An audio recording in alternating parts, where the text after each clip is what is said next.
I quit the piano in the 5th grade. Under no circumstances would I want to play something so monotonous as the piano. The last thing I wanted to do was play Pachelbel's Canon in D. And I wasn't too different from other kids I knew back then either.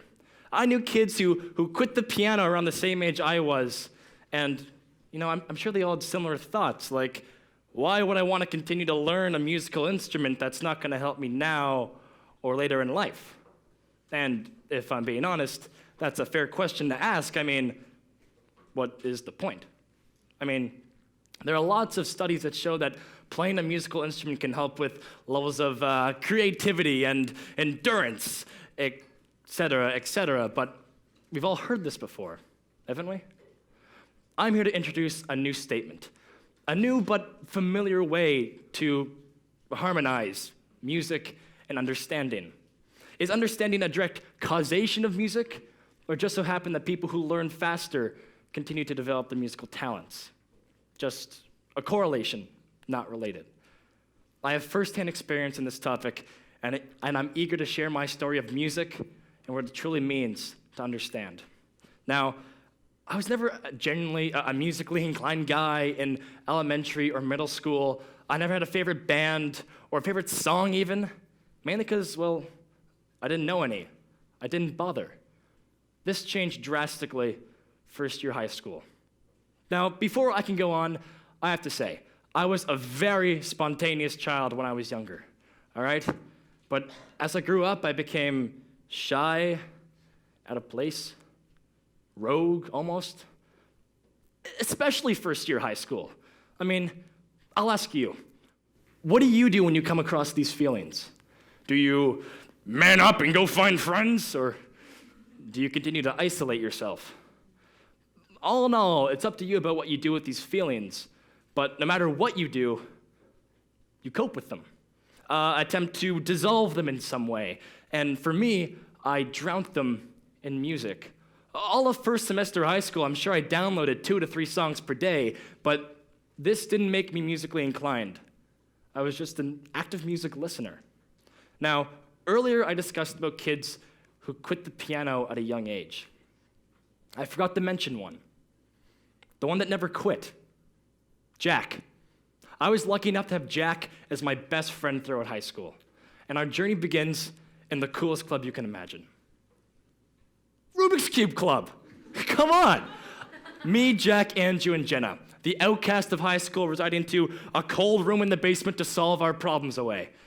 Every lunch going down to Mr. Marine's room to solve a 2x2, 3x3, 4x4, 4x2. But I was disappointed one day. Disappointed to see that Jack didn't show up to Rubik's Cube Club. And as it turns out, he began practicing the piano every lunch in our school's music room instead. And for me, this was key moment number 1. I realized that Jack never gave up the piano. No, he didn't quit in grade 5 like the rest of us. He kept going. So naturally, I followed him up one day, and he played an absolutely incredible piece on the piano. And not only incredible, but it was a song from a newfound playlist that I loved. And this was key moment number 2. I realized that, well, you can play any song that you want on the piano, because before that moment in time, my knowledge of the keys is that you could play Furley's, Moonlight Sonata, and that's it. This changed my world. It changed my perspective on music. Now, let's take a very quick second to compare. Jack was always a very talented guy, could always solve the Rubik's Cube faster, had high grades in school, and amazing pianist. A kind of guy who likes to train his brain. Now, compared to me at the time, could never solve the Rubik's Cube as fast as Jack, didn't play piano, and couldn't even maintain high grades in school. Now, for me, this begged the question of, why? Why? Well, I'll tell you, there's a clear and definite difference between knowing and understanding. If you take a Rubik's Cube, for example, and you memorize all the different possible combinations, all the different possible solutions to those problems, well, I guarantee you, you're going to be able to solve a Rubik's Cube. But this isn't understanding. I mean, if you take a Rubik's Cube and you formulate your own solutions based on what you know works and what doesn't, taking your past knowledge and applying it to the cube, well, you're gonna be able to solve a Rubik's Cube. And this was the difference between me and Jack. I solved problems through memorization, while Jack solved problems through understanding the situation and applying his past knowledge. Understanding the situation and applying his past knowledge. You see, when Jack played the piano, he didn't just memorize where his fingers go on the keys. You see, he truly understood why he was playing certain notes.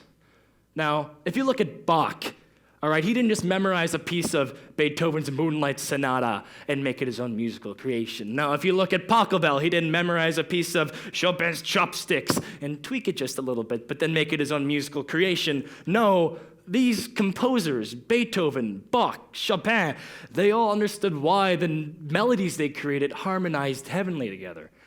In the same way, Jack made his own algorithms for the Rubik's Cube and wrote his own songs on the piano.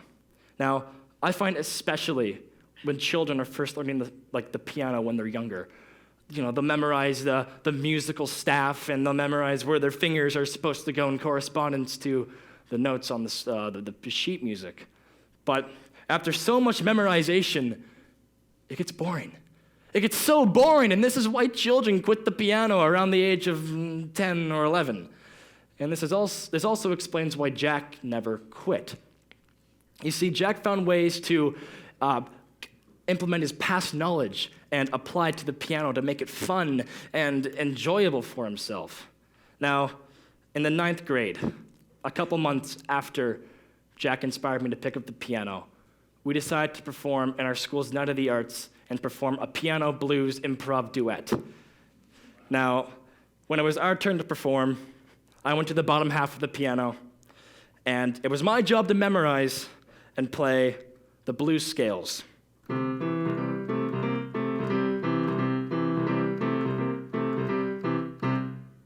I mean, nothing too exciting, really. And Jack went to the top half of the piano, and it was his job to play the melody, the more improvisational piece of our musical creation.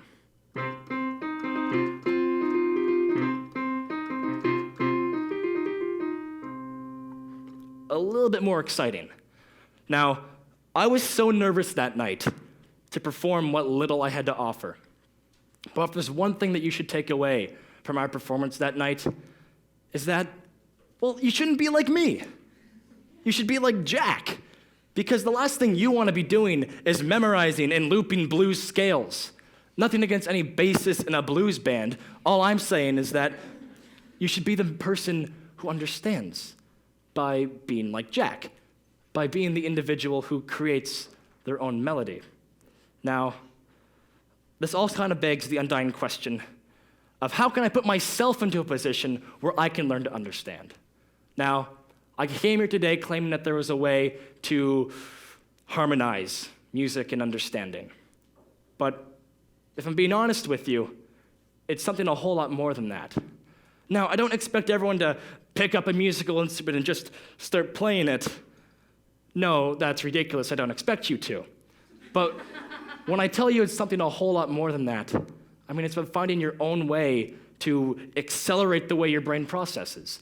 There are so many different ways to expand your understanding. And for me, I find piano and music is just one way to do that.